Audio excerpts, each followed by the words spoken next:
बातमी आहे मालवणची। भटक्या मुक्या जनावरांना रेडियम बेल्ट बसवण्याचा उपक्रम दिनांक 16 डिसेंबरला वाईल्ड लाईफ रेस्क्युअर सिंधुदुर्गतर्फे राबविण्यात आला।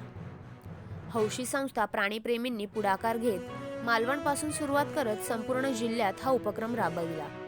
या उपक्रमाला प्रतिसाद व मदतीचे हात देण्यासाठी वाईल्ड लाईफ रेस्क्युअरचे अध्यक्ष नरेश मस्के, डॉक्टर प्रसाद धुमक, शिल्पा यतीन खोत, संदीप चिबुलकर, पर्यावरणप्रेमी व प्राणीमित्र आनंद बांबर्डेकर, स्वप्नील परुळेकर, अंकिता मयेकर, मनीषा पारकर, शांती तोंडवळकर, महेश वालीकर उपस्थित होते।